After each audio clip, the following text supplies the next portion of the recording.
بسم اللہ الرحمن الرحیم۔ السلام علیکم۔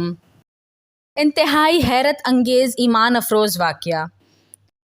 حضرت سیدنا زید بن اسلم رضی اللہ تعالیٰ عنہ فرماتے ہیں، میرے والد نے بتایا کہ ایک مرتبہ حضرت عمر بن خطاب رضی اللہ تعالیٰ عنہ لوگوں کے درمیان جلوہ فرما تھے کہ اچانک ہمارے قریب سے ایک شخص گزرا جس نے اپنے بچے کو کندھوں پر بٹھا رکھا تھا۔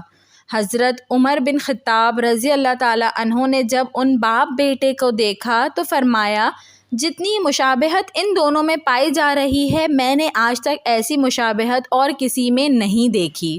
یہ سن کر اس شخص نے عرض کیا، اے امیر المومنین رضی اللہ تعالیٰ عنہ، میرے اس بچے کا واقعہ بہت عجیب و غریب ہے۔ اس کی ماں کے فوت ہونے کے بعد اس کی ولادت ہوئی ہے۔ یہ سن کر آپ رضی اللہ تعالیٰ عنہ نے فرمایا، پورا واقعہ بیان کرو۔ وہ شخص عرض کرنے لگا، اے امیر المومنین رضی اللہ تعالیٰ عنہ، میں جہاد کے لیے جانے لگا تو اس کی والدہ حاملہ تھیں۔ میں نے جاتے وقت دعا کی، اے اللہ عز و جل، میری زوجہ کے پیٹ میں جو حمل ہے میں اسے تیرے حوالے کرتا ہوں، تو ہی اس کی حفاظت فرمانا۔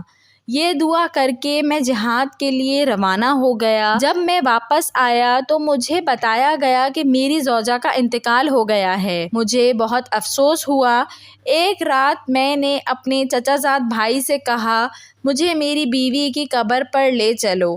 چنانچہ ہم جنت البقیع میں پہنچے اور اس نے میری بیوی کی قبر کی نشاندہی کی۔ جب ہم وہاں پہنچے تو دیکھا کہ قبر سے روشنی کی کرنیں باہر آ رہی ہیں۔ میں نے اپنے چچا زاد بھائی سے کہا، یہ روشنی کیسی ہے؟ اس نے جواب دیا، اس قبر سے ہر رات اسی طرح روشنی ظاہر ہوتی ہے، نہ جانے اس میں کیا راز ہے۔ جب میں نے یہ سنا تو ارادہ کیا کہ میں ضرور اس قبر کو کھود کر دیکھوں گا۔ چنانچہ میں نے پھاوڑا منگوایا۔ ابھی قبر کھودنے کا ارادہ ہی کیا تھا کہ قبر خود بخود کھل گئی۔ جب میں نے اس میں جھانکا تو اللہ عز و جل کی قدرت کا کرشمہ نظر آیا کہ یہ میرا بچہ اپنی ماں کی گود میں بیٹھا کھیل رہا ہے۔ جب میں قبر میں اترا تو کسی ندا دینے والے نے ندا دی، تو نے جو امانت اللہ عز و جل کے پاس رکھی تھی وہ تجھے واپس کی جاتی ہے، جا اپنے بچے کو لے جا۔ اگر تو اس کی ماں کو بھی اللہ عز و جل کے سپرد کر کے جاتا تو اسے بھی صحیح و سلامت پاتا۔ پس میں نے اپنے بچے کو اٹھایا اور قبر سے باہر نکالا۔ جیسے ہی میں قبر سے باہر نکلا، قبر پہلے کی طرح دوبارہ بند ہو گئی۔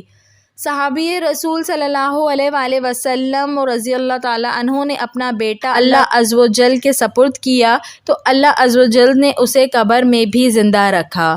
اے اللہ عز و جل، ہم بھی اپنا ایمان تیرے سپرد کرتے ہیں، تو ہمارے ایمان کی حفاظت فرمانا اور ہمارا خاتمہ بالخیر فرمانا۔